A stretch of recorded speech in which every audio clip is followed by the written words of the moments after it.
Sigaw ng karamihan dahil galit na galit at nag-uumapaw sa sama ng loob ang mga Pilipino dahil sa korupsyon na inyong pinaramdam sa amin. Tama po ba?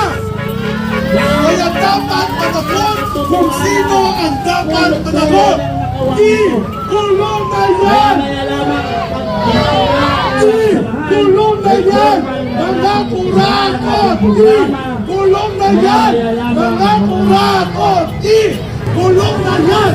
Mga kurakot! Ayan!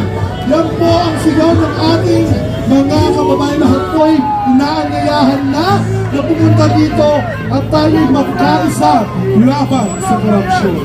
Umaapila sa lahat po ng ating mga kababayang Pilipino. Mag-isip po tayo ayon sa ating sarili, magkaroon tayo ng personal conviction, hindi po sa majority na opinion ng iba. Tingnan mo ngayon ang iyong sarili, ang iyong pamilya. Makikita mo yung bigat ng epekto na nangyayari sa ating bayan. Kaya nga, wala tayong magagawa. Kaya nga lahat ito ay pinahintulot. Yung karunungan ng tao walang magagawa. Yung lakas ng tao walang magagawa. Kaya nga pinakikita ng nangyayari sa kasalukuyan yung mga kalamidad, palatandaan ang hindi kayang gawin ng tao, kaya ng Diyos. Kaya nga nakita ko, napansin ko po kanina kapag daan ko, prayer rally po ito. Kaya nga po ay kinunbik bilang pinatawan ng Diyos at tagapagsalita dahil nasusulat naman sa banal na kasulatan bilang babala. Ang sabi doon, kinakailangan na yung mga tao at pinuno hindi nagpapairal ng katarungan, makinig po kayo, darating po ang hatol ng Diyos. Dahil siya ang nagsabi, hindi siya nalulugod sa mga hindi nagpapairal ng katarungan. Yung malihim na daing ng maliliit na mamamayan na tinatapak-tapakan ng karapatan, umabot na po sa sukdulan. Darating po yung panahon at pagkakataon, hindi sa bilang, hindi sa dami. Kagaya nga na nasa sa banal na kasulatan, not by might nor by power, but by the Spirit of God. Dalangin ko po tayong lahat na narito ngayon, alam ko po, nagbabaga po ang uot sa inyong dibdib, pero malaki po ang magagawa, hindi lang yung ating sigaw, kundi yung ating panalangin. Sabi po ng aklat ni Santiago, the prayer of the righteous is powerful and effective. Makapangyarihan, epektibo, garantisado. Kaya nga hindi sa bilang, hindi sa dami. Kayang baliktarin ang kapangyarihan ng Diyos kahit ang kalikasan. Kaya sa lahat ng naaabot po ng broadcast ng live na ito, saan man kayo naroon, pansinin ninyo, pag-isipan ninyo, ang nakasalalay dito hindi na kung sinong leader o anong kulay. Ang nakasalalay dito ang ating karapatan, kinabukasan ng inyong mga anak. Manindigan tayo sa katotohanan. Makita po natin na yung nangyayari sa ating gobyerno, sarswela. Hindi po natin makikita yung katotohanan. Yung COMELEC na dapat ay naglalagay o gumagabay para sa tama na pagpili ng mga tao, sila pa'y nangunguna sa kasinungalingan. At ito naman po ay inihula ng banal na kasulatan sa Mateo 24. Sa last days, magiging rampant ang deception. At ito yung panahon. Nalalambungan na po yung katotohanan ng pandaraya at tama po sinabi ni Captain Ray. Kung alin yung nagsasabi ng totoo, yun yung pinipigilan. Kaya nga panahon na para ngayon magising po tayo sa katotohanan. Tingnan mo ang sarili mong kapakanan, hindi yung iilang nakikinabang. Pansinin mo ang iyong sariling sambahayan na nahihirapan. Hindi mo nakikita ngayon pero aanihin mo. Panahon na para tayo manindigan. Kaya nga, Liwanag po ang kailangan natin. Kaya pansinin po natin, hindi po ito sa bilang, pansinin po natin sa gitna ng dilim, may isa lamang ilaw, malayo na po ang naabot. Mahigit po tayo sa isa. Kung yung ilaw at katwiran ng bawat isa, yung katotohanan na dapat natin pinaglalaban, hindi na ito sa anumang paniniwala, kung anong partido, kung anong kulay. Ang dapat po nating paniwalaan, kinabukasan ng sarili nating sambahayan ang nakasalalay. Manindigan po tayo sa katotohanan dahil yung lahat ng narito na namumuno, wala po tayong maasahan. Ang banal na kasulatan nagsasabi pa rin, yung kalalagalan sa taong bayan, ang ombudsman na dapat magbabantay, hindi maasahan.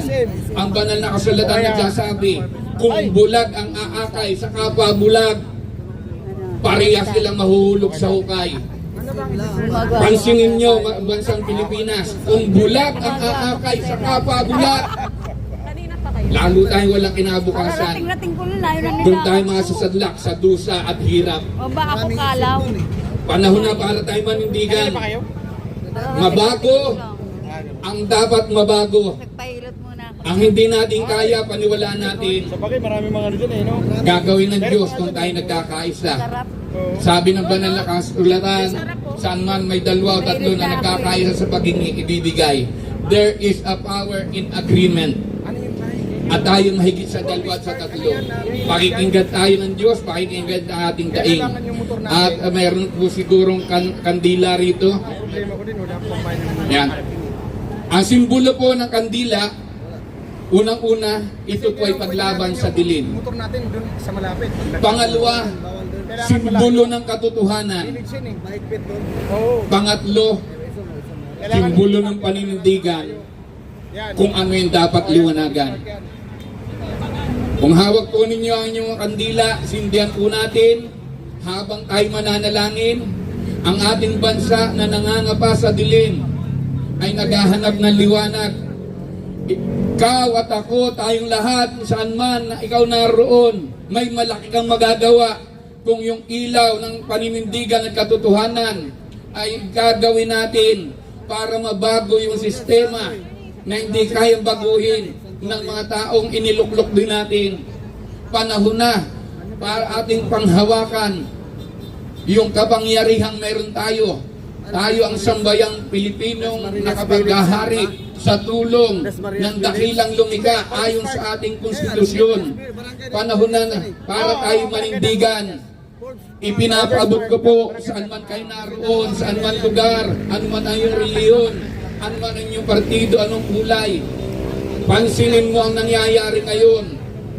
Lugmok na ang bansang Pilipinas. Mahabag ka na sa iyong sariling pamilya. Tama na yung pakisampatiya sa maling iyong pinaniniwalaan. Ngayon, magsisindi po tayo ng kandila, tayo mananalangin para mapagtagumpayan po natin ang gawa ng dilim. May kapangyarihan po ang liwanag na mayroon ka, ang liwanag na mayroon sa mga nanonood. Panahon na kahit wala po kayo rito bukas sa gagawing pagkilos, manindigan po tayo, samahan po natin sila. Katulad ng sinabi ni Kapitan Ray, huwag din natin i-magnify yung kasinungalingan. Patayin na rin dapat natin, putulin na natin, i-delete kung i-delete. Panahon na para manindigan, lumabas ang katotohanan. At ang banal na kasulatan magsasabi, ang katotohanan ang magpapalaya. Huwag po tayo magbulag-bulagan sa katotohanan. Sambayan ng Pilipino dahil sa ilo ang pinaglalaban sa isang tao, sa isang partido. Hindi mo na napapansin ngayon yung sarili mong pamilya, ang kinabukasan ng iyong magiging apo pa. Tayo ngayon ay dadalangin. Inuulit ko, yan ang simbolo ng paglaban natin sa kadiliman. Simbolo ng katotohanan at paninindigan na mabago natin ang destinasyon ng ating bansa, ang lupang hinirang. Lupang hinirang, kung kasama ka sa bansang ito, may kadugtong pa rin. Duyan ka ng magiting. Kung ikay magiting, ang ipinaglalaban ng magiting, yung totoo, yung tama, hindi yung kasinungalingan at maling paniniwala na sinasalpak sa kaisipan. Hindi ka nakikinabang dyan. Wala kang pakinabang yan. Pinaglalaroan ka rin. Manindigan ka sa totohanan. Ang ating pinag-uusapan ngayon, kinabukasan natin.